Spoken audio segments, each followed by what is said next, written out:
요한일서 1장 1절로 10절 말씀 봉독하겠습니다.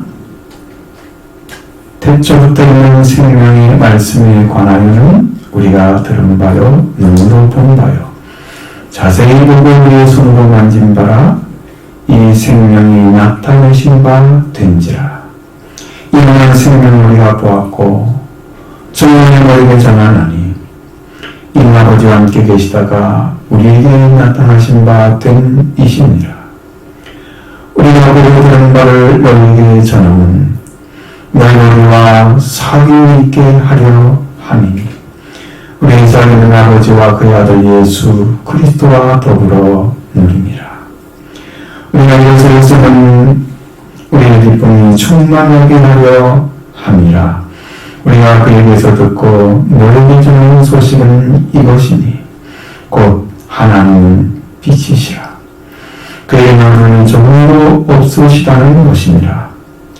만일 우리가 하나님과 사귐이 있다고 하고 어둠이 행하면 거짓말을 하고 진리를 행하지 아니하는 이거니와 그가 우리 가운데 계신 것 같이 우리가 우리 가운데 행하면 우리로 서로 사귐이 있고 그 아들 예수의 피가 우리를 모든 죄에서 깨끗하게 하실 것이요 만일 우리가 죄가 없다고 말하면 스스로 속이고 또 진리가 우리 속에 있지 아니할 것이요 만일 우리가 우리 죄를 자백하면 그는 보시고로사 우리 죄를 사하시며 우리를 모든 불의에서 깨끗하게 하실 것이요 만일 우리가 범죄하지 아니했다 하면 하나님을 거짓말하는 이로 만드는 것이니 또한 그의 말씀이 우리 속에 있지 아니하니라.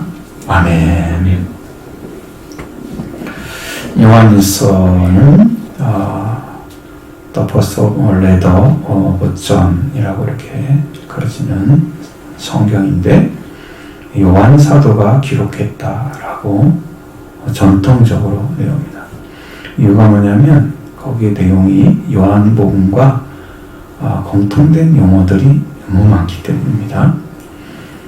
빛이나 영원한 생명, 사랑, 세계명, 고한다, 생명을 버리고 죄를 벗어버린다, 마귀의 일 등 이런 게 돼서 내용이 거의 같습니다.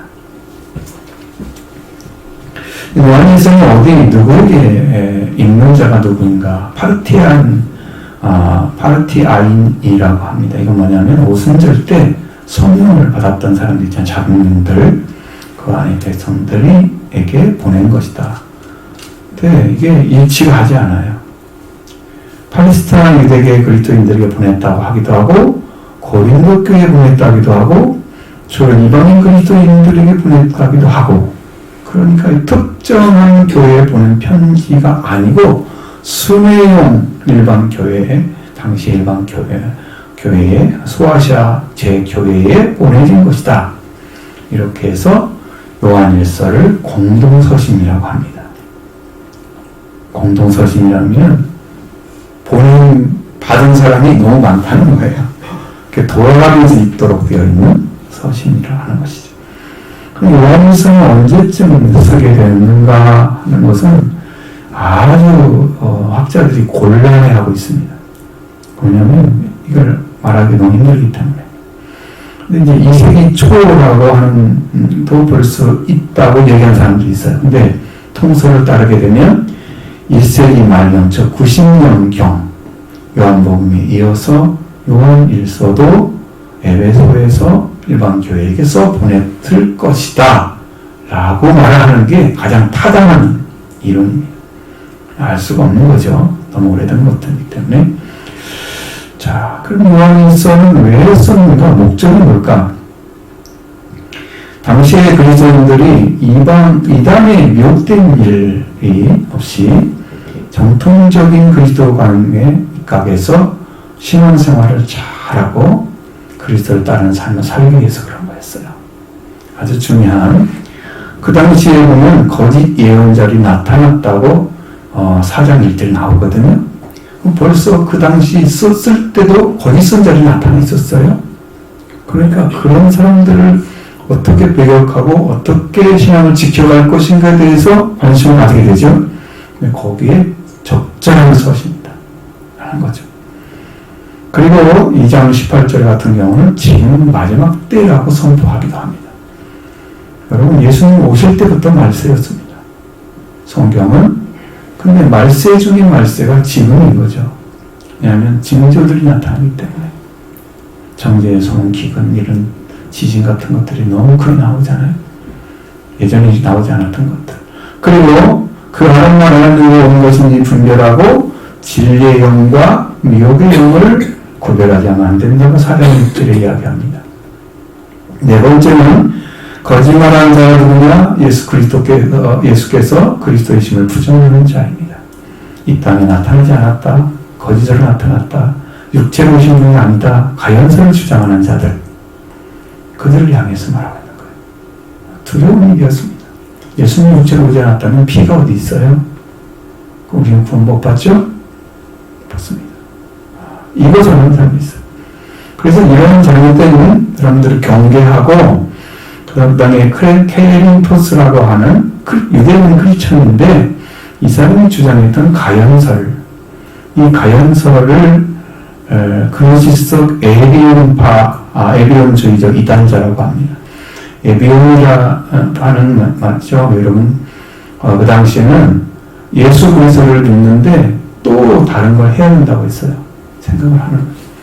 이게 삼위체가 정립이 안 된 상태이기 때문에 싸움이 많았어요, 당시.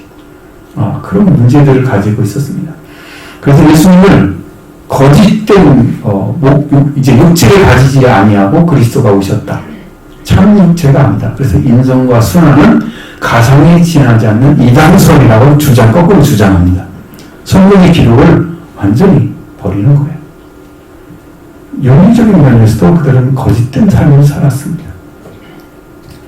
하나님의 사랑이 육체를 취한 그리스도를 통해서 이 땅에 구체로 나타났는데 이것을 완전히 부정해버리는 일이 있었던 거죠. 그래서 우리가 이제 하나님과 예수 그리스도와의 관계를 잘 정리해서 여러분이 하나님과 예수 그리스도와 교제가 있는 삶을 들어가야 참된 신자 공동체가 이루어집니다. 그리고 형제애가 일어납니다.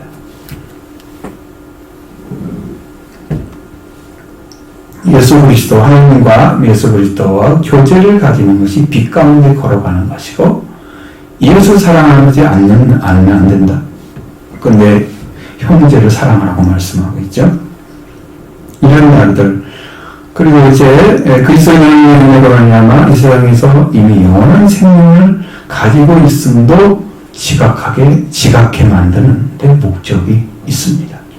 자, 요한일서의 내용은 수신인도 없습니다. 그러니까 인사말이 없잖아요. 그리고 또 축복도 없습니다. 복을 인자하고 마지막 그 말을 하잖아요. 네, 그 말도 없어요. 그 특정한 독자에게 연구로 쓴 그런 내용이 분명히 있는데 불구하고 그런 내용이 없어요. 근데 이게 뭐 때문에 그러냐면 당시 이란 사설을 행해서 자주 교회에 침례를 했습니다. 앞에서 말씀드린 것 같이. 그래서 예수 그리스도와 같은, 예수를 우리와 같은 죄인이라고 말합니다. 이란 사설은. 그 요한의 세를 받을 때 하나님의 영이 임해서 그리스도가 되셨다. 그럴듯하죠? 그리고 겟세마네 동산에서 예수님이 돌아가실 때 그 영은 떠나갔다. 여러분, 이런 괴이한 일들이 있었어요. 지금이 아무렇지도 않게 생각하지만 그때는 그렇지 않았어요. 그러니까 예수님이 인간으로서 실제를 부정하고 지상은 단지 유령에 지나지 않는다는 가연설을 주장했던 거예요. 그래서 예수님은 무한의 예부터 아버지 하나님과 계신 거룩한 실제자이신데 드디어 육체를 취하고 사람 되어서 나타냈다고 하는 사실의 복음의 기초를 두고 있어요. 이걸 정확히 이해해야 돼요. 그러니까 예수님은 참 하나님 동시에 참 인간이다. 이걸 믿으면 틀림이 없어요. 이게 정통설이기 때문에. 저도 그렇게 믿어져요. 전혀 문제가 없어요. 이걸 믿으시기 바랍니다. 정말로 예수님은 하나님이고 참 사람이에요. 그래서 죄가 없는 사람인 거예요. 그래서 우리로서 죄인을 대신해서 구속할 수가 있는 거죠. 그분이 아니면 우리는 살 길이 없습니다. 이단들의 지식을 과중히 여기고 그들 자신처럼 하나님 아는 죄를 범하는 또 이율이 아니라고 말하고 여기에서요 여러분들 이번에 여러분 우리가 알고 있는 권신찬을 말하는 그러한 이단도 여기서 나온 것 같아요. 비슷하게 나옵니다. 한번 죄를 씻음받으면 어떤 죄를 지어도 구원받는다. 그렇게 됩니다. 자, 이제 이 말씀 통해서 여러분이 그런 게 받기를 원합니다. 요한일서 1장 1절로 4절의 말씀은 서론입니다. 영원한 생명의 나타남에 대해서 말씀해 주고 있습니다. 5절부터 10절까지의 말씀은 하나님 빛이시다. 빛과 교제하는 자에 대해서 말씀하고 있습니다. 이 두 가지 내용을 여러분이 놀라운 은혜의 말씀으로 심령 안에 들어오기를 간절히 원합니다. 하나님 요한을 통해서 주시는 하나님께서 주시는 무엇을 전하고 싶은지를 여러분이 잘 들으셔야 합니다. 성경은 내가 원하는 걸 들려주는 게 아니고 하나님이 원하는 것을 여러분이 들려주는 것입니다. 그러니까 여러분 이걸 들을 준비가 되어진 사람이 구원을 받게 되는 거죠. 거꾸로 자기가 원하는 걸 듣고 싶은 사람들은 구원받지 못합니다. 그런 것은 성경에 써있지 않기 때문이죠. 자, 그래서 우리가 분명히 알아야 될 것, 하나님은 예수께서 어떤 분이신지 밝히 드러내고 있고 우리가 빚으신 하나님과 사귐이 영적 사귐, 교제가 있어서 우리가 어떤 영적이 형성되는지 그리고 우리는 어떤 변화의 삶을 살아가고 우리가 나아가야 되는지에 대해서 아주 매우 정대한 진리를 선포해 주고 있다 하는 것을 여러분 마음에 준비하시고 들으시기 바랍니다. 먼저 선생님의 말씀을 체험했다는 사실을 보여주는 말씀입니다. 1절로 2절의 말씀입니다. 태초부터 되어 있는 생명의 말씀에 관하여 우리가 들은 바요 눈으로 본 바요 자세히 보고 우리의 손으로 만진 바라 이 생명이 나타나신 바 된지라 이 영원한 생명을 우리가 보았고 증언하여 너희에게 전하나니 이 아버지와 함께 계시다가 우리에게 나타나신 바 된 이시니라. 아멘. 이 말씀은 태초에부터 있는 생명의 말씀에 관하여 우리가 들었던 바요 우리가 눈에게 본 바요 자기 눈이 보였다는 거죠. 종이 깊게 보았고 우리의 손으로 만진 바라 이 생명이 나타내지셨느니라. 수동태야. 나타나졌다는 능동태가 아니에요. 인카네이션 한 거죠. 성육신. 이 영원한 생명을 보았고 우리가 증언을 너에게 선포하나니 이는 아버지와 함께 계시다가 우리에게 나타내지셨느니라. 그러니까 아버지와 함께 계셨다는 것을 여러분 주의하기 바랍니다. 그분이 어느 순간에 태어나시고 오신 게 아니었어요. 처음부터 계셨던 거예요. 아버지와 함께. 그걸 믿으셔야 돼요. 아멘. 그분은 하나님이시고 하나님과 같은 자리에서 계셨으면 그분이 인간이 되셔서 참 사람이 되신 거예요.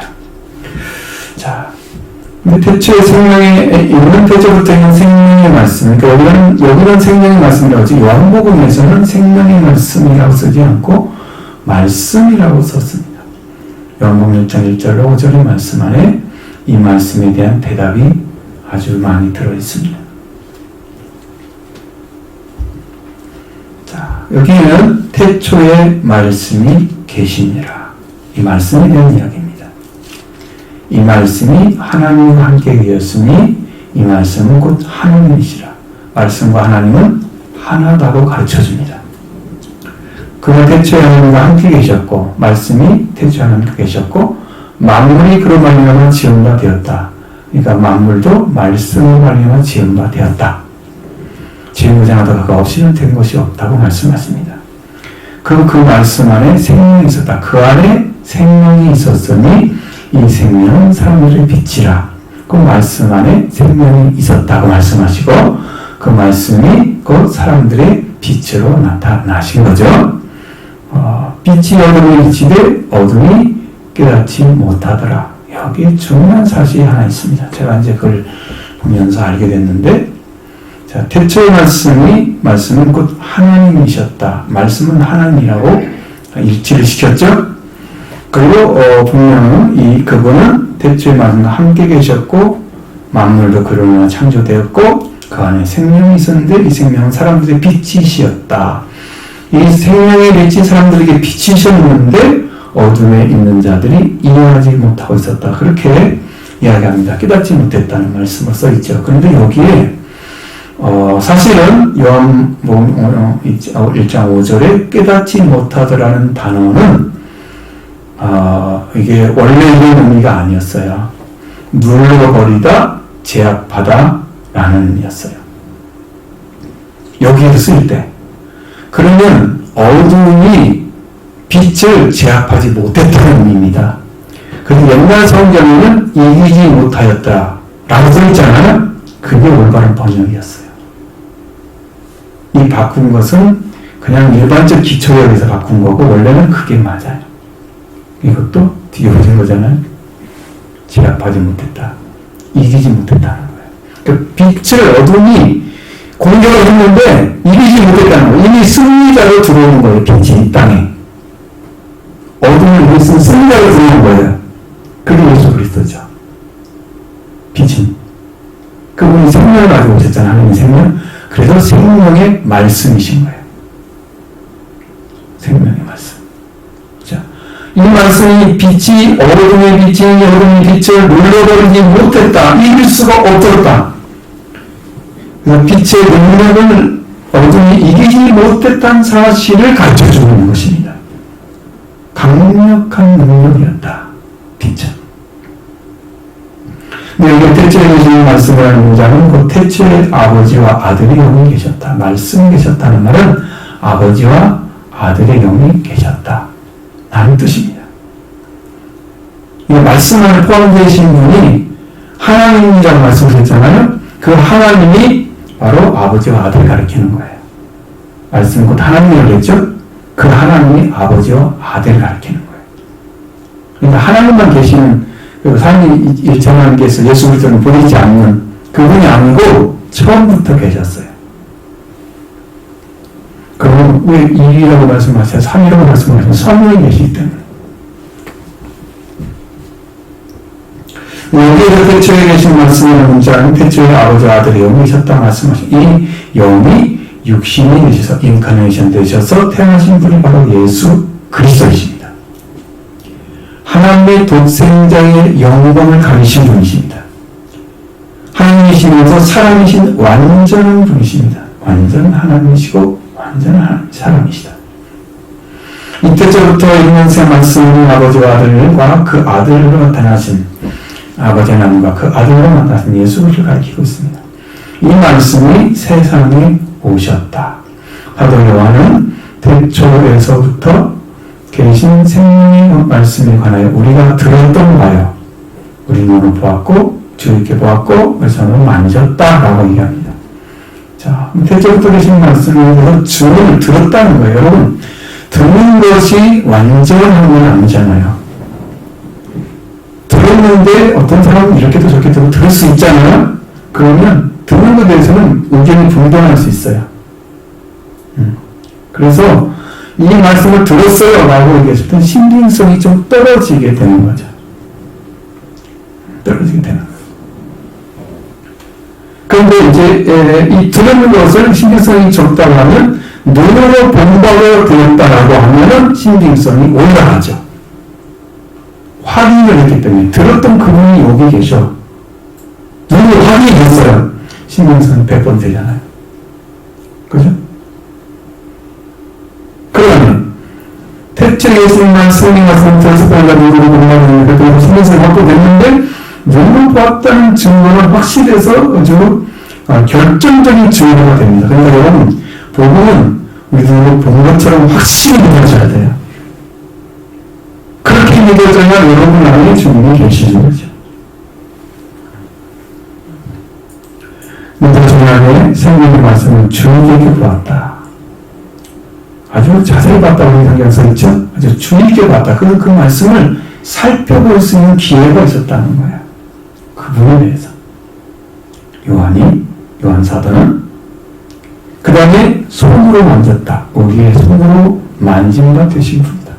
이것은 여러분 실제로 그분과 함께 살았던 것을 얘기합니다.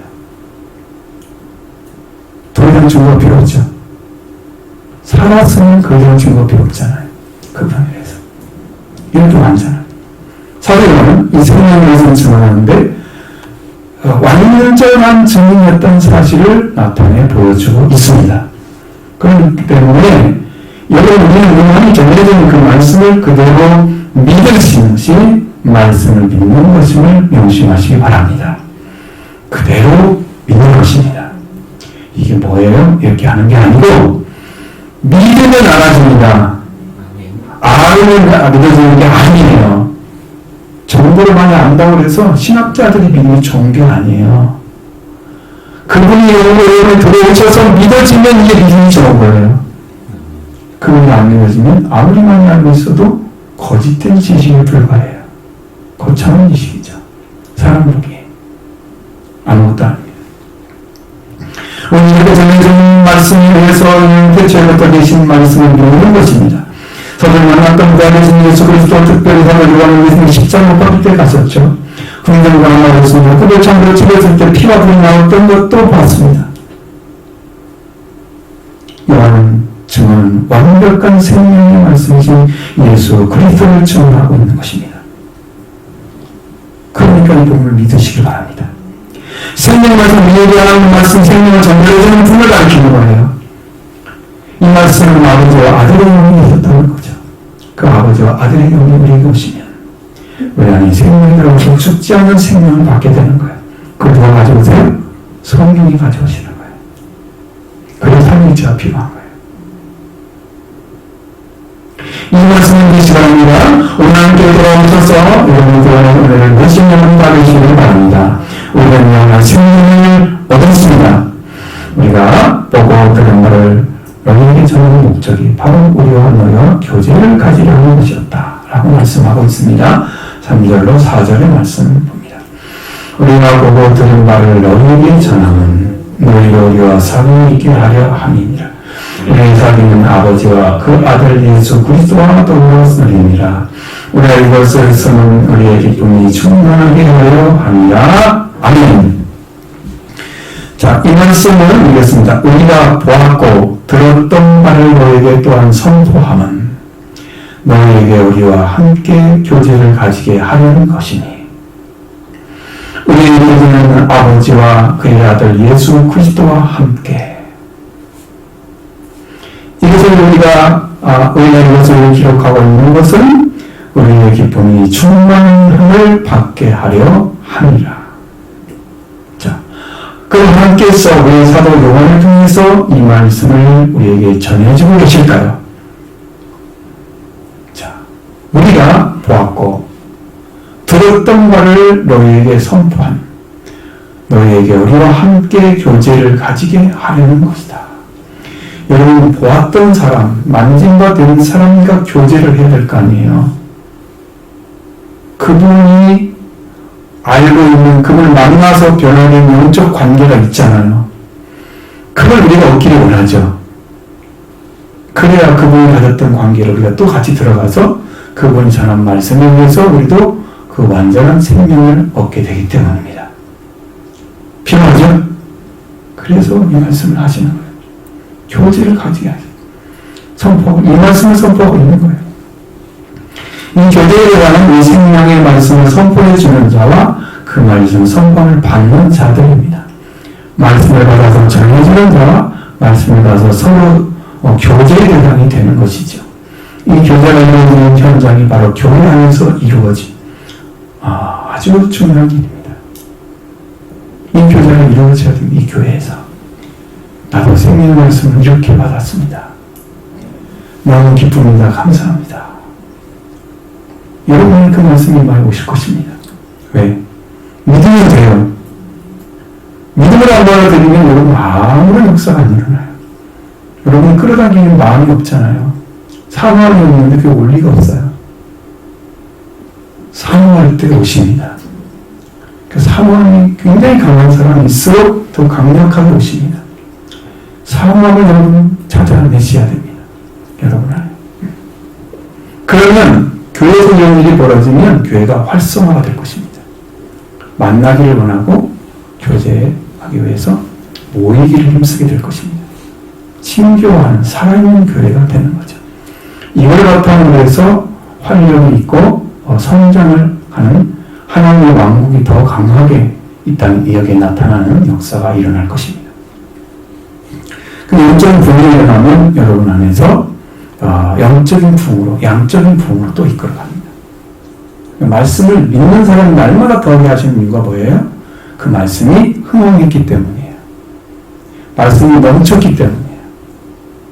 그래서 교회가 부흥하는 거예요. 그래서 19장 20절 말씀같이 이와 같이 말씀을 흥하여 세력을 얻으니라. 말씀을 흥하여 세력을 얻으면 수없는 생명들이 달려옵니다. 생명 얻으려고. 끌려옵니다. 천국의 부흥을 듣고 오는 거예요. 모르는 사이. 그 교회가 영적으로 살아있는 교회가 성장을 해야 맞는 거죠. 자, 우리가 잠깐만 말할 그 뭐냐면 교제는 이렇게 말씀을 받은 자와 말씀을 받고자 하는 자만 교제하는 게 아니야. 여기에 중요한 요소가 하나 들어있는데 이 우리의 교제는 아버지와 아들 예수 그리스도와 함께하는 것이다. 이거 빼놓고 우리들끼리 교제하면 안 되는 거야. 그러니까 제가 말씀드리는 것은 우리가 교제하는 것이 아버지를 증언하고 아들을 증언하는 그 증언을 통해서 서로 예수 그리스도의 살과 피를 빼는 그 교제를 이야기하는 거예요. 그래서 거기에 회복이 있고 거기에 눈물이 있고 감사가 있고 거기에서 은혜가 있고 일이 벌어져요. 그 교제가 있어야 됩니다. 말씀은 사도행전과 우리가 교제된다고 했죠? 그 문제가 필요하죠. 이 말씀 가운데서 사도 요한은 영으로 교제하는 게 느껴집니다. 사도 요한은요, 지금도 영으로 와서 아마 있을 거예요. 이 말씀 선포하는 곳에 아마 있을 거예요. 근데 교제에 대한 사도 요한과 우리 말씀 듣는 자 성도과 교제가 끝나면 안 되고, 교제가 완전히 돼서 아버지와 함께 교제하는 그 아들 예수 그리스도와 함께 교제하는 것으로 들어가는 거죠. 서로 얘기할 때 우리 얘기하고 너희 얘기하고 조금 얘기하고 서로 그렇게 얘기하잖아요. 네 얘기가 내 얘기도 듣고 그랬었구나 이게 서로 관계에 대한 얘기를 할 수 있죠. 그 다음에 더 들어가서 예수 그리스도와 아버지와 관계 이걸 얘기를 해야 되는 거예요. 여기에 빠져버리면 우리의 교제는 절반밖에 안 된 거죠. 그러니까 성취가 안 되는 거죠. 이 교제 관계를 이루면 아버지와 함께 교제, 아들과 함께 교제하는 방식에 들어가서 아버지 예수 그리스도의 생명의 떡, 생명의 빵을 나누는 교제로 예수님의 이루어주셨던 그 은혜로 더 생명을 얻는 교제가 이루어지는 것입니다. 성숙한 교제가 이루어지는 거죠. 깊이 교제를 하시는 분은 아버지와 아들과 함께 교제를 하는 거죠. 그래서 살과 피를 먹고 마시면서 생명을 더 풍성하게 하는 교제가 이루어지고 그 안에서 사실을 깊이 깨닫게 되기도 합니다. 왜냐하면 그 당시에 바로 말씀도 해주시기 때문에 하나님께서 필요한 감동을 주어서 옆에 사람에게 이 말씀을 전해주기도 하고 그렇기 때문에 더 깊은 교제인 거죠. 저는 자주 말씀 교제를 하는 목사님 교제를 할 때 영적인 희망을 갖게 될 때도 있습니다. 감동의 눈물을 흘렸습니다. 어떤 때 흘렸냐면 목사님이 말씀하실 때마다 나는 죄인이라 그러는 거예요. 자꾸 자기를. 주님이 저를 다 사해 주신 걸 내가 너무 잘 알고 있는데 근데 저도 죄인이라고 고백을 했어요. 근데 갑자기 눈물이 터지는 거예요. 제가 자각이 되는 거예요. 죄인을 내가 용서를 해주셨구나. 그러니까 그 죄인이나 때문에 눈물을 흘리는 거야. 여기서 봤는데 말이죠. 죄인을 바라면서 눈물을 흘리는 일이 된가요? 경험 어떤 사람은 기분을 돌볼 수도 있잖아요. 근데 그것이 눈물이 되는 거예요. 가슴에 벅차는 말씀이 들어오기도 합니다. 이런 소망을 주시다니 감사가 넘치기도 합니다. 교제 가운데서. 전화로 하니까 멀리 있는 거다는 느낌은요, 같이 하는 게 아니잖아요. 근데 다 와요. 왜? 영원하기 때문에 그게 가능한 것까지 아닌가 싶어요. 이렇게 말씀드리면 여러분 생각해보세요. 우리 아버지 아들과 하나님과 예수 그리스도 더불어 말씀을 나누잖아요. 예수님께서 아버지 말씀을 이루셔서 지금 삶과 피를 나누고 있는 그 현장이 바로 교제 현장인 거예요. 하나님과 그 자리에 서서 대화를 합니다. 상대적인 것을 대화하는 것이 아니에요. 절대적인 말씀은 대화를 하죠. 우리의 대화거리는 전부 그거예요. 인간적이고 어떤 그런 부분을 다루지 않아요. 그것은 그냥 아주 작은 부분이 아주 국소적인 부분. 사도행전 너희에게 듣고 전하는 소식이 있었다고 말씀하십니다. 5절 말씀 보십니다. 우리가 너희에게 듣고 너희에게 전하는 소식은 이것이니 곧 하나님의 빛이시라. 그에게는 어둠이 조금도 없으시는 것이니라. 아멘. 이 말씀을 읽었습니다. 우리가 그에게서부터 들었고 우리에게 선포하는 메시지는 이것이니 하나님의 빛이라는 것이다. 그에게는 어둠이 하나도 없으시다는 것이니라. 이렇게 돼 있어요. 자, 여기 보면 우리가 그에게 들었고 너에게 선포하는 메시지는 이것이다 라고 얘기하죠. 요한과 더불어서 요한 공동체를 일컬어서 우리라고 합니다. 요한과 함께 있는 분들. 그러니까 우리가 말 안 쓰잖아요. 요한 혼자인데 우리가 없으면 좀 이상하죠. 요한은 공동체가 있었던 게 분명합니다. 우리는 말을 많이 씁니다. 사도 요한과 함께 있는 공동체, 요한에게 메시지를 들었던 자들입니다. 이 요한 사도 이 사도 요한에게 말씀을 들었던 분 누구시겠어요? 말씀을 주시는 누구겠어요? 예수 그리스도죠. 그 요한이 들었던 메시지는 예수 그리스도가 전해준 메시지예요. 근데 성령이 오시면 어떻게 한다 그랬어요? 내가 너희 말한 모든 것을 기억나게 하시리라. 그랬잖아요. 성령이 하시리라. 그러니까 성령 받은 요한은 예수님 전한 메시지를 다 들었기 때문에 생생하게 그 메시지가 다 드러나서 자기와 함께 있는 자들에게 전해졌을 것입니다. 그럼 어때요? 생생한 메시지 들었겠죠. 이때 예수님 이렇게 말씀하셨어. 라는 것이 성령을 통해서 딱 생각이 나니까. 되죠? 그래서 요한이 들었던 이 공동체들이 살아있는 공동체예요. 말씀을. 5절 3절에 우리가 그에게서부터 들었다고 말씀하십니다. 바로 그가 예수 그리스도이십니다. 사도는 예수에게 무엇을 들었을까요? 그가 선포하는 메시지 중에서 하나님을 빛이라고 들었다는 것입니다. 빛이라고. 근데 하나님이 빛이라는 것도 나타나지만 되게 누구를 빛이라고 했어요? 예수님을 빛이라고 하셨잖아요. 생명의 빛. 그죠?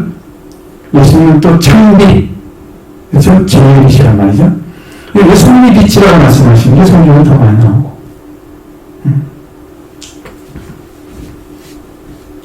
예수님께서 성경일 때 선포하셨던 말씀을 사도 요한이 들었는데 그 역사가 가운데서 보시면 예수님의 생과 그 가르침이 통해서 들려진 말씀을 그가 지금 상고해서 얘기하는 것, 이 소식이 바로 하나님은 빛이시라. 이 말씀입니다. 얼마나 완전한 빛인가 보세요. 디모데전서 6장 16절에 보면 오직 그에게는 죽지 아니함이 있고, 그러니까 하나님만 죽지 아니함이 있어요. 인간은 죽어요. 예수님도 인간 되기는 죽었잖아요. 부활되셨기 때문에 사셨죠. 그러니까 인간은 다 죽어요. 살지 못하면 이제 멸망인 거죠. 근데 가까이 가지 못한 빛에 거하시는 분이 바로 하나님이십니다. 우리가 빛을 볼 수가 없어요. 여러분 눈을 딱 떠서 밝은 태양을 보시면 어때요? 태양을 그냥 맹눈으로 보면 1분 정도 있으면 눈이 아마 상할 거예요. 볼 수가 없잖아요. 너무 강해서 하늘에서. 근데 하나님의 빛은 이것보다 7배 강하다 생각하시면 돼요. 그게 완전한 것이 아니고 상징적으로 말씀드리는 거예요. 그러니까 우리가 눈으로 볼 수 있는 빛이 아니세요. 하나님은. 우리가 못 나타나시는 거예요. 이 땅에. 그래서 육신을 입고 예수님이 오신 거예요. 빛을 육신 안에 감추신 거예요. 응? 그래서 예수님이 육신으로 오셔서 우리에게 빛을 나타내신 것입니다. 사람들의 빛은 예수님으로 나타나게 된 거죠. 이렇게 되신 거예요. 그리고 고린도후서 4장 6절에 보면 빛의 창조자이십니다. 어두운데 빛이라고 명령하신 분이 하나님이십니다. 그것이 고린도후서 4장 6절에 나옵니다. 어두운 쪽 흑암에서 빛이 있으라고 명령하신 하나님이신 것을 말씀해 주고 있습니다. 그리고 야고보서 1장 17절에 빛은 하나님으로 공명 정대하심을 나타내고 있습니다. 온갖 좋은 은사와 온전한 선물이 다 이로부터 빛들 아버지께로부터 내려오나니 빛들 아버지 모든 빛을 나타내 주시는 분이다. 바로 그분입니다. 그리고 특히 요한은 예수 그리스도는 빛이셨다고 드러내고 있습니다. 요한복음서 1장 4절에 그 안에 생명이 있었으니 이 생명은 사람들의 빛이라. 그러면 예수님의 빛은 무슨 빛이에요? 생명의 빛이잖아요. 그렇죠? 근데 그 빛이 뭘 나타나서요? 생명의 말씀으로. 그 안에 어떻게 계셔요? 영원한 생명으로 계시는 거죠. 이놈이 육신돼서 나타나신 것입니다. 본래 여기서 하는 바들은 오로지 예수 그리스도를 통해서 구원이 올 수 있다는 것을 선포해 주고 있습니다. 자, 요한복음 8장 12절에 예수님이 이렇게 말씀하셨습니다. 자신을 위해서 말씀하시는 거예요. 자기 자신에 대해서 말씀하시는 거예요. 예수께서 또 말씀하여 이르시되 나는 세상의 빛이니 나를 따르는 자는 어둠에 다니지 아니하고 생명의 빛을 얻으리라. 생명의 빛이죠? 생명의 빛인데 생명의 빛입니다. 자, 이걸 얻게 되면 여러분이 빛 가운데 걸어다니게 됩니다. 행하게 됩니다. 자, 요한 1장 6절에 세례 요한은 빛을 증거하는 자로 나타나고 있습니다. 빛 자체와 명백한 차이가 있죠. 그와 빛 자체는 명백한 차이가 있는 것이죠. 각 사람에게 비치는 창빛, 그분은 예수 그리스도, 사람들에서 세상 속으로 들어오신 그 빛이었습니다. 이 빛을 받는 자는 생명의 빛을 얻을 것입니다. 예수 그리스도는 사람에게 빛을 비추시는 분이셨다. 그 빛은 직접적으로 예수님의 본성을 나타내고 있습니다. 빛과 유사한 존재가 아니고 그냥 빛인 거예요. 예수님은 세상의 빛이셨고 그 다음에 예수님을 따르는 자로 너는 세상의 빛이니 빛이죠? 그렇습니다. 그 사람을 보면 복음을 전하는 당시에 영주주의가 나왔습니다. 그들의 가연세를 주장하면서 자기의 신앙을 아주 높게 여겨요. 그리고 물질을 창조했던 여호와의 신앙은 아주 평화를 하는 거예요. 거기에 여호와라는 이름으로 오신 예수 그리스도는 이제 신중이 가장 많은 신인 거예요. 이렇게 그들이 만들었습니다. 그노시스주의에 대해서 여러분에게 말씀을 드리면 좀 복잡합니다. 아주 복잡한 내용들이 좀 들어있긴 해요. 이것을 보면 요한 1서를 여러분 다 이해하게 될 거기 때문에 이 말씀이 중요하긴 합니다. 영주주의는 헬레니즘 문화에서 동양 철학과 종교 사상이 소화되어서 나타난 이원론적 사상 운동입니다. 어렵죠, 말부터. 오래된 미래 신비주의적인 카발라와 연관이 되어 있습니다. 이 사상 운동을 밑에 아래 나오는 예수 그리스도 이단으로서 영지주의와 구분해서 전영지주의라고 합니다.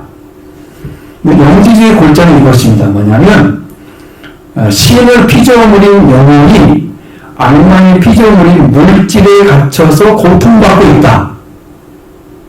그럼 여기에서 감옥에서 나올 수 있는 방법은 뭐냐면 영적인 알을 가지면 된다.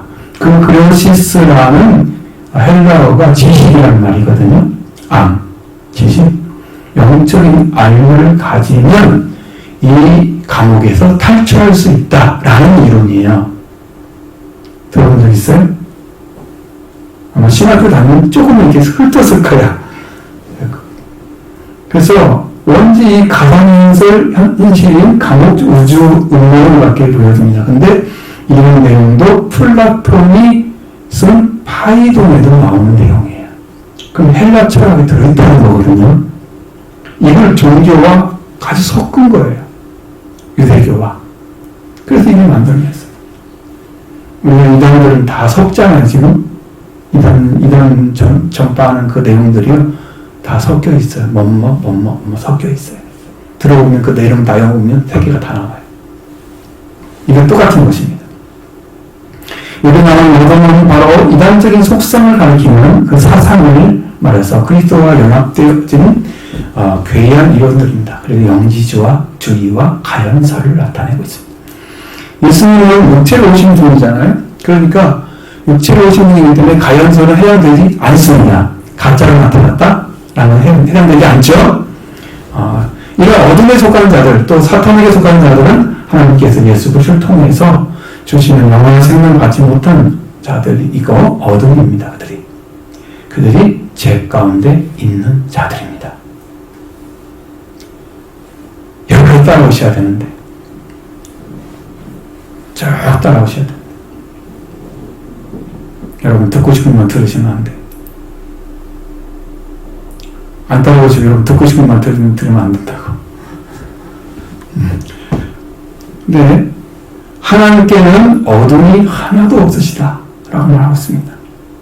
하나님은 물질 안에 계신 분이 아니죠. 물질 위에 계시는 만물의 주인이십니다. 왕이십니다. 이제 하나님과 교제를 하고 있다면서 어둠을 행하면 거짓말을 하고 참을 행하지 아니하는 것이라고 말씀합니다. 6절로 7절 말씀 보십니다. 만일 내가 하나님과 사귑이 있다 하고 어둠을 행하면 거짓말을 하고 진리를 행하지 아니하니거니와 그가 빛 가운데 계신 것 같이 우리도 빛 가운데 행하면 우리가 서로 사귐이 있고 그 아들 예수의 피가 우리를 모든 죄에서 깨끗하게 하실 것이요. 아멘. 여러분 이게 자연스러운 거예요. 여러분 내가 가지고 있는 게 완전한 것이라면 여러분에게 그걸 나타낼 때 그걸 받을 수 있는 사람이 받을 준비를 시키겠어요? 안 시키겠어요? 시키죠? 죄가 있어요. 그러면 예수의 피로 우리를 씻어주세요. 빛과 교제하기 위해서. 하나님이 빛이기 때문에. 그 죄가 있으면 빛을 받지 못해요. 그러니까 죄가 있구나. 예수의 피로 씻어주시는 거예요. 하나님 빛이라는 사실이 여러분에게 너무 큰 축복입니다. 자, 이 말씀은 만일 우리가 하나님과 교제를 가지고 있다고 말하고 어둠을 행한다면 거짓말로 속이고 진리를 행하는 것이 아니니라. 마치 그가 빛 가운데 있는 것 같이 만일 우리가 빛 가운데 행하고 있고 서로 함께 교제를 가지고 있으면 그의 아들 예수의 피가 우리를 모든 죄에서 깨끗하게 하시느니라. 아멘. 형제형이에요. 지금 여러분이 이제 하나님과 교제하고 빛 가운데 행하고 있고 지금 사귐이 있다고 하면 하나님께서 예수의 보혈의 피로 여러분의 죄를 씻어주십니다. 지금 씻어주십니다. 지금 믿고 있으면. 다음에 믿는 거 아니에요. 지금 보혈을 믿고 있으면 지금 씻어주십니다. 여러분은 믿음이 없는 거예요. 아멘을 감히 못하잖아요. 이건 아멘을 해야 될 문제인데 안 하면 안 되는 거예요. 속으로는 아멘 하지 마시고 실제로 하시기 바랍니다. 분명하게 보셔야 될 진리입니다. 하나님과 교제를 하고 있다고 말하고 있는 사람이 어둠을 행하고 있으면 거짓말로 속이면서 진리를 행하는 것이 아니었던 것이죠. 진리란 말은 알레테이아라는 단어입니다. 이것은 가려있지 않음입니다. 봐세요. 자, 이것은 제가 손으로 가리잖아요. 이거 뭔지 모르겠죠? 옛날에 봤을 때는 알고 지금 잘 모르잖아요? 그 얘기는 하죠. 계속 가리고 있어봐요. 나중에 잊어버리겠죠? 그래? 잊어버리는 이게 뭔지 모르잖아요? 근데 손을 딱 가리지 않았어. 이거야! 딱 보여줬어요. 그런데, 이것이 이거구나. 이렇게 하나님은 나타내셨어요. 그게 진리예요. 아시겠죠? 하나님은 나타내셨어요. 그럼 그걸 그대로 믿으면 그대로 이루어지는 거야. 그게 진리를 행하는 거야.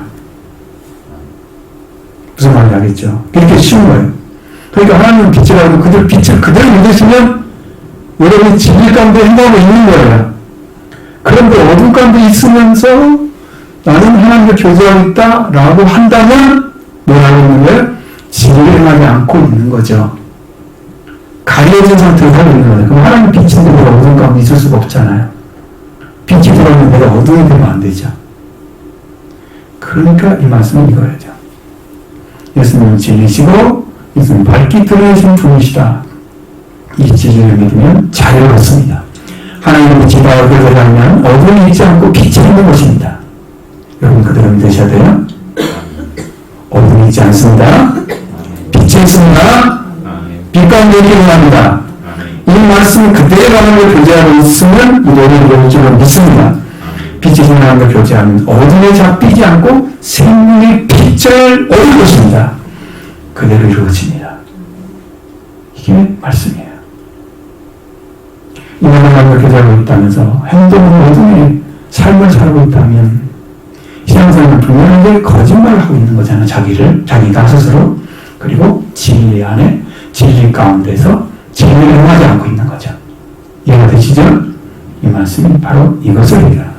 빛처럼 마치 그가 빛 가운데 같이 만약 우리가 빛 가운데 행하고 있고, 자 누가 빛 가운데 있어요? 하나님이 빛 가운데 있어요. 계세요. 그것처럼 우리도 빛 가운데 행하고 있고, 그리고 그와 우리가 함께 사귀고 있으면, 이게 교제를 하고 있으면 그의 아들 예수의 피가 우리 모든 죄에서 깨끗하게 하십니다. 지금 하고 있으세요. 자, 지금 하고 있습니다. 그냥 바로 이루어집니다. 예수. 이렇게 말씀하신 것은 우리가 빛 가운데 행하고 있는 사람들은 완전히 생명과 그 아들 예수로부터 내려진 은혜가 나타난다는 거예요. 빛 가운데 있는 사람들, 빛 가운데 행하고 있죠. 하나님 빛 가운데 있는 것처럼, 그리고 하나님과 사귐이 있죠. 서로 함께. 그리고 빛을 쫓아가는 사람끼리 또 사귐이 있겠죠. 그 공동체 안에 또 하나님과 사귐이 있고, 이렇게 해서 그렇게 되는 사람들에게 하나님 아들 예수의 피가 모든 죄에서 깨끗하게 하시는, 이게 무슨 이야기냐면 빛이 오게 되면 계산의 빛을 주신다는 의미입니다. 첫 번째 하는 일이 죄가 있는 사람이 하나님께 가까이 가서 빛과 사귀려고 하여, 그러면 하나님이 제일 먼저 해주는 일은 죄를 사해 주신 일을 하신다는 거죠. 여기서 누가 구했단 말 안 쓰잖아요. 그냥 그 하나님과 같이 빛 가운데 살고 싶은 마음이잖아요. 그죠? 그 신념이죠. 다른 거 없죠. 하나님 죄 사해 주세요 한 게 아니죠. 그런데 그분을 만나기를 원하고 그분과 빛 가운데 살기를 원해 내가. 그러니까 그분을 온전히 살리려고 하면 죄를 씻어주셔 그분이. 할렐루야. 여러분 주시는 은혜예요. 은혜예요. 더 좋은 거 있으면 더 좋은 거 주려고 그러지. 그렇죠? 안 주려고 했어요. 현재형입니다. 이렇게 말씀하십니다. 지금 그렇게 말씀합니다. 하늘의 교제에 있으면 빛 가운데 가고 있습니다. 예수 피로 지금 깨끗하게 해주신다 말씀하고 있습니다. 빛 가운데 있는 사람, 하나님과 교제하는 사람은 예수님 피로 우리 모든 죄에서 깨끗함을 받습니다. 그건 우리의 능력이 아니죠. 하나님만 가지는 능력. 구약에서 죄사함을 주시는 분은 하나님밖에 없다고 얘기했습니다. 근데 예수님이 죄를 사하시는 거예요. 오셔서. 그 누구라고요? 하나님이시라고요. 그분이. 능력이죠? 권세죠? 하나님이십니다. 하나님 첫 번째로 죄를 깨닫는 능력을 나타내시고 죄를 씻어주셔서 우리로 하나님과 온전한 교제를 이루게 하십니다. 자, 그때부터 예수님의 피가 우리에게 와서 뭘 하게 하십니까? 여러분의 죄를 다 태워버립니다. 불만 태운지 아셨죠? 피가 여러분의 죄를 다 태워버립니다. 할렐루야. 이루어집니다. 많은 사람들은 죄를 씻음받는 것으로만 얘기를 하잖아요. 근데 죄의 삶에 대한 이야기는요 많아요. 죄를 태워버리는 방식이 하나 있고요, 죄를 덮어주는 방식이 있어요. 죄가 없는 것처럼 다 쉬운 자는 죄를 덮어주는 거예요. 여러분 죄를 영원히 묻어버린 거예요. 예수님과 함께 십자가에서 돌아가신 예수님이 예수님과 함께 장례가 되어버렸어요. 그 죄가 영원히 묻혀버렸어요. 다시는 죄인이 아닙니다. 예수님이 그렇게 일어나셨습니다. 여러분 죄에서 영원한 것이 아닙니다. 여러분 죄를 용서하지 마시기 바랍니다. 예, 회개로 죽게 돌아오면 예수님이 다 죄를 태워버리시기 때문에 여러분이 죄를 염려하는 게 아니고 내가 회개를 안 한 걸 염려하셔야 됩니다. 회개는 다 해결해줍니다. 그래서 여러분을 부르는 거 아니에요. 회개하라고. 복음의 시작이 뭐예요? 세례 요한은 회개잖아요. 그리고 예수 그리스도 나타나시잖아요. 그 순서가 뭐예요? 회개, 속죄, 부활. 그죠? 이게 성경의 순서입니다. 그럼 당연한 거예요. 자, 죄가 없다고 하는 것은 스스로 속이고 진리가 그 속에 있지 않다. 그 안에 있지 않다고 말씀입니다. 8절로 9절의 말씀 보십니다. 만일 우리가 죄가 없다고 말하면 스스로 속이고 또 진리가 그 속에 있지 아니할 것이요. 만일 우리가 우리 죄를 자백하면 그런 뜻이로서 우리 죄를 사하시며 우리를 모든 불에서 깨끗하게 하실 것이요. 아멘. 이 말씀은 만일 우리가 죄를 가지고 있지 않다고 말하면 나 자신을 속이고 있고 지금 속이고 있다는 의미입니다. 또 진리가 우리 안에 있지 아니하니라. 지금 없다는 거죠. 만일 우리가 우리 죄를 고백하면 그는 신실하시고 의로우시어 우리에게 죄를 용서하셨으며 그러니까 고백하기만 하면 용서가 되는 거예요. 고백하기만 하면. 근데 그 고백이 진실이냐 아니냐가 문제인 거죠. 언제냐? 내 마음이 진실해서 죄를 고백하고 있는 하면 한 번 고백하면 주님이 다 받아주시는 거예요. 다 받아주시는 거예요. 그게 어려운 게 아니에요. 하나님은 그렇게 하시고 우리를 모든 불에서 깨끗하게 하셨느니라. 왜 하셨느니라고 하면 일회용이기 때문에요. 한 번 하시는 거예요. 회개는 계속하지만 죄사함은 한 번 있어요. 회개는 계속합니다. 그럼 내가 죽잖아요. 말씀에 죽은 만큼 하나님의 영적인 세계가 열립니다. 그래서 회개가 계속 있어야 되는 거예요. 죽은 만큼 하나님이 여러분을 사용하십니다. 능력도 부어주십니다. 은혜도 부어주십니다. 안 죽고 인성 그대로 살고 본성 그대로 살고 있으면 하나님이 일을 안 하십니다. 자기를 주장하는 상태잖아요. 그대로. 근데 그걸 내려놓고 죽으면 이렇게 은혜를 부르십니다. 자, 말씀 잘 들어보세요. 우리가 만일 죄를 가지고 있지 않다고 말하면 나 자신을 속이고 있고 진리가 우리 속에 있지 않다. 또 진리가 우리 안에 있지 아니하니라고 말씀하셨죠.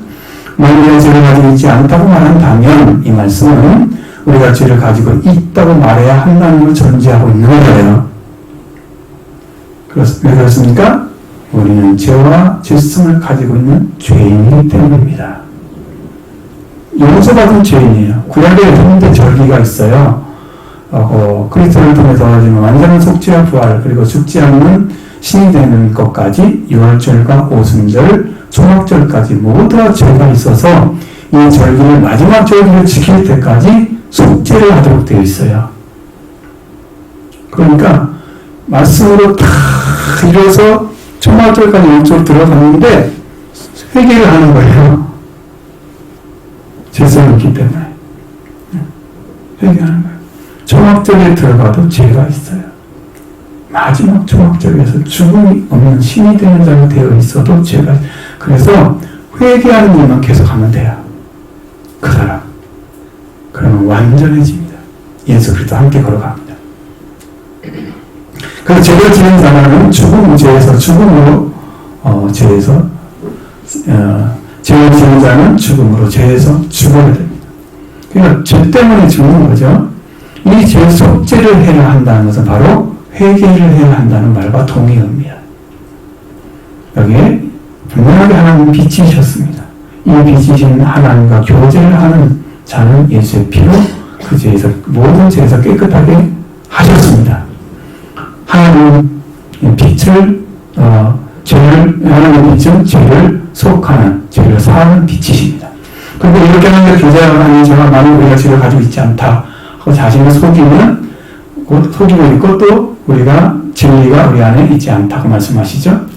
만약에 죄를 가지고 있지 않다고 말한다면 죄를 영원히 사함을 받은 자라야 합니다. 속죄 과정도 없이 죄가 없다라고 주장하는 사람은 정말 억지스러운 거죠. 그 자기 자신을 속이고 있는 사람입니다. 지배하신다고 있지 않습니다. 사람에게 죄가 없다면, 특히 지옥사람에게 수도 받지 않은 것 죄가 없다고 말하는 사람은 나는 괜찮아 스스로 자신을 속이고 있는 것을 아셔야 합니다. 죄가 없는 것은 마치 이와 같습니다. 어둠 속에서 있는 자가 빛을 못하고 비를 보지 못하고 어둠만 보고 있는 사람과 같다 이 말입니다. 어둠에 있는 자가 죄인인데 죄인 것을 인식하지 못하는 게 어둠입니다. 어둠이 눈을 멀게 있기 때문에 빛을 보지 못합니다. 그 죄가 있는 자인 것을 알게 되는 것은 빛이 그 안에 들어오면 자신이 죄를 용서받아야 할 자인 것을 그 어둠이 깨닫게 되는 거죠. 그 죄는 모르는 거예요. 자기가 있는 세계가 어둠인데 어떻게 빛으로 인해서 죄를 주는 은혜를 깨닫겠어요?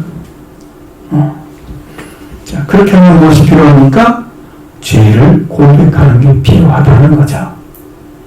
만일 우리가 우리의 죄를 고백하면 그는 진실하고 넣으셔서 우리에게 죄를 용서해 주셨고 우리의 모든 불에서 깨끗하게 하셨느니라. 아멘.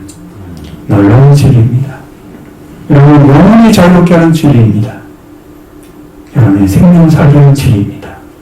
우리가 죄를 고백하니까 너무 좋아요. 죄를 고백하니까 너무 좋아요. 왜? 하나님이 신실을 모르시니까요. 그분한테 맡기면 아무 문제가 안 생기잖아요. 우리 죄를 용서하셨어요. 우리의 모든 불의에서 깨끗하게 하셨어요. 근데 이게 다 과거형이에요. 현장에서 과거형과 현재형은 한 가지 차이밖에 없습니다. 지금 계속되고 있으면 현재형입니다. 언제부터? 예전부터 계속되고 있는 것이 그대로 계속되고 있으면 현재형입니다. 그런데 예전에 한 번 딱 한 것은 과거형입니다. 과거이기 때문에 과거가 아니라 한 번 한 것 때문에 과거인 거예요. 자, 그럼 여러분 지금 과거형 썼잖아요. 여기 여러분 한 번 사함받으면 된다. 한 번 모든 불의에서 사함받으면 된다. 그러죠?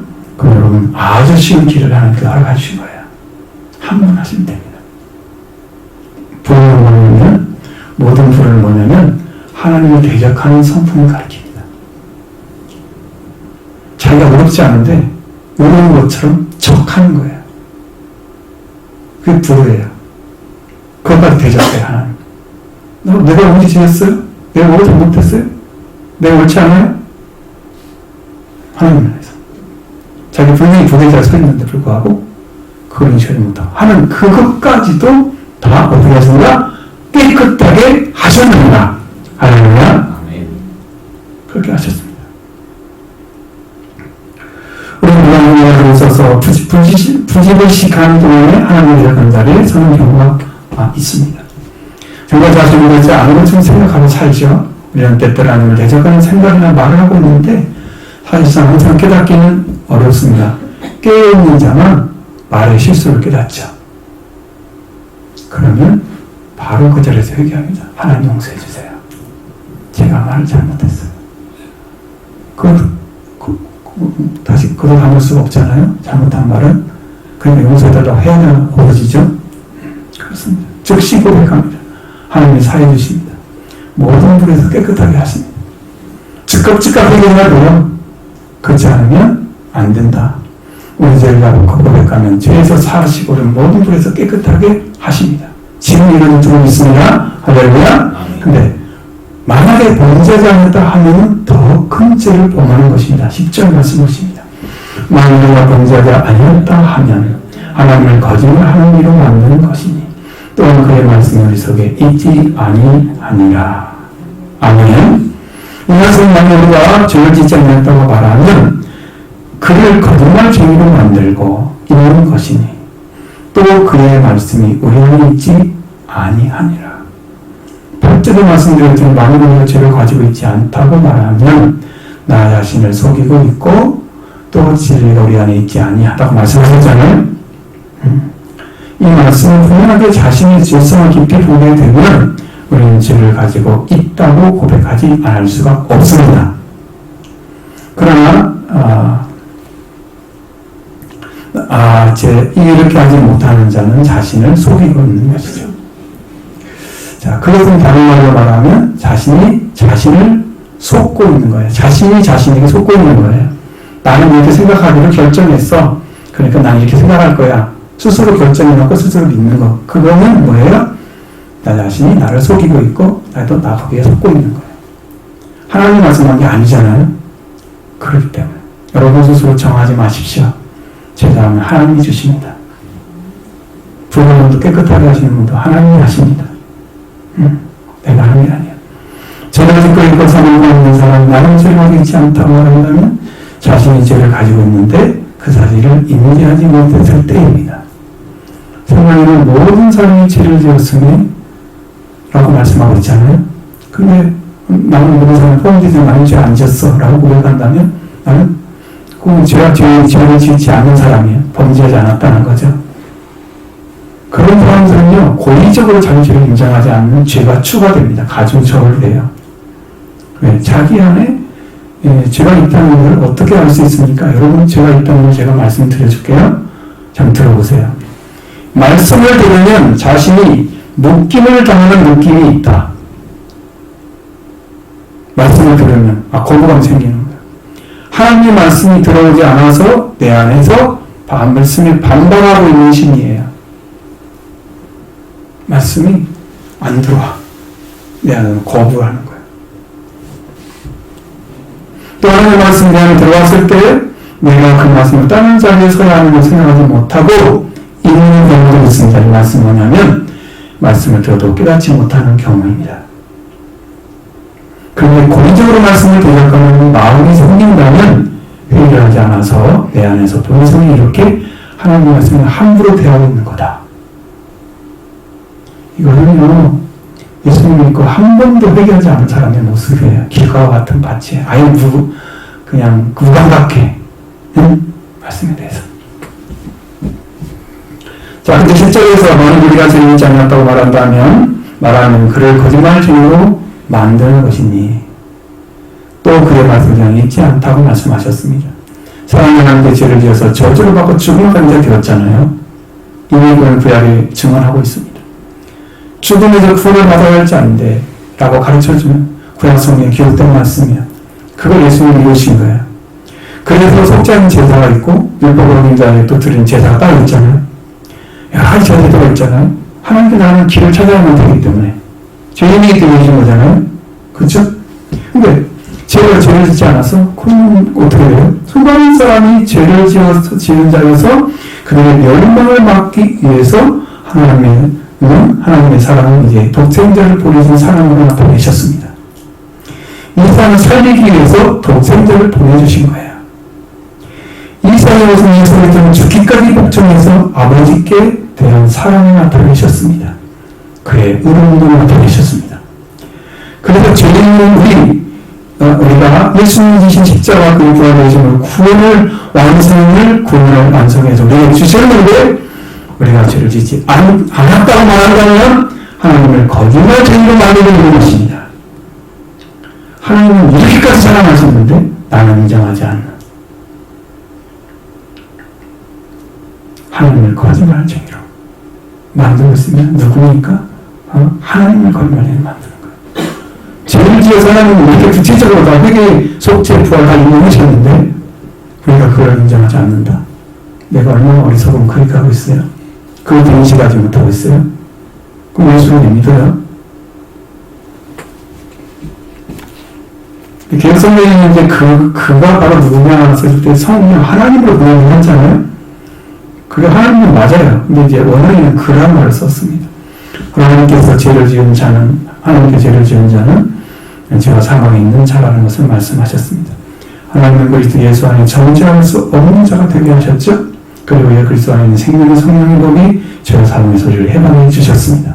이미 끝났어요. 그것도. 이미 끝났어요. 여러분 이거 다 이해하셨습니다. 이 하나님을 통해서 구원을 완성하는 길을 그런데 우리는 죄를 짓지 않다고 말한다면 하나님은 거짓말장애로 만들고 있는 것입니다. 우리는 회개하고 날마다 죄를 고백하시기 바랍니다. 여러분 진정으로 회개하면 다 용서해 주십니다. 하나님 우리를 전혀 의심하지 않고 신실하게 보이셔서 여러분을 다 용서해 줄 줄로 믿습니다. 그러면 죄를 짓지 아니했다고 말하면 하나님 거짓말을 만들고 있으니까 말씀을 믿지 않으니까 이런 사람 되면 안 되겠죠. 말씀에 위험이 있으면 말씀이 우리 가운데 빛으로 비춰주십니다. 그러니까 그런 말을 못하죠. 자, 이제 바로 우리가 회개할 죄를 깨닫고 회개를 시작하시기 바랍니다. 저는 어느 날 바리새인 같은 신앙인 것을 깨닫게 됐습니다. 그래서 내가 바리새인이라고 난 고백합니다. 하나님. 내가 바리새인이에요. 나는 그 자리에 서 있으면서 다른 사람만 바리새인이라 그랬어요. 제가 죄인인 것을 알게 된 거죠. 하나님 앞에서 알게 됐습니다. 자, 말씀에 대한 예수는 구체적으로 회개하며 들어가게 됩니다. 인도를 받습니다. 그럼 우리가 죄사함의 빛을 하나님 비춰주시고 예수의 피로 깨끗하게 됨을 받게 되는 그 은혜를 입게 됩니다. 사랑하는 기도에서는 또 하나님의 빛은 하나님의 빛과 똑같은 빛입니다. 이 빛이 비춰지는 자들에게 죄를 용서해 주시고 아들과 왕의 옷을 입혀 주십니다. 그 빛의 옷을 입어야 깨끗하고 빛난 세마포를 입은 것입니다. 그러면 신유단장이 된 거예요. 아니 이런 진리에도 아멘이 안 나오면 아 이건 좀 감각이 없으시구나. 아니 감각이 없으시구나. 그 죄를 고백하는 자들에게 하나님의 신성을 주셔서 우리의 죄를 용서해 주시고 우리의 모든 불을 하나님을 대적하는 곳에서 우리를 깨끗하게 해줄 줄로 믿습니다. 지금 우리가 좀 있습니다. 이렇게 되어야지 성령님과 함께 나가시기 바랍니다. 죄 걱정하고 나오지 마십시오. 회개 걱정하고 나오십시오. 내가 회개를 진실하게 해야지. 아담이 네가 어떤 일을 물어봤을 때 죄 회개하지 않고 나무 뒤에 숨어서 여자가 나에게 준 당신이 나에게 준 여자가 나에게 죄를 짓겠습니다 고백했잖아요. 거짓들. 하나님께 주신 목적이 따로 있는데 여자가 죄를 짓게 하려고 준 거 아니잖아요. 거짓말하고 핑계만 대고 회개하지 않아서 멸망받은 거예요. 여러분 핑계대지 마시고 그냥 여러분 있는 대로 말씀 드리면 돼요. 있는 대로. 더 깊이 들어가면 여러분의 죄를 인식하게 하시고 깨닫게 하셔서 깊은 죄도 회개하게 하실 것입니다. 그때는 더 큰 은혜를 받게 될 줄로 믿습니다. 이게 부흥이 일어나는 거예요. 그 은혜 들어간 사람 때문에. 이런 축복에 함께 하길 바랍니다. 여러분과 함께 천국에 들어가는 귀한 은혜가 있기를 바랍니다.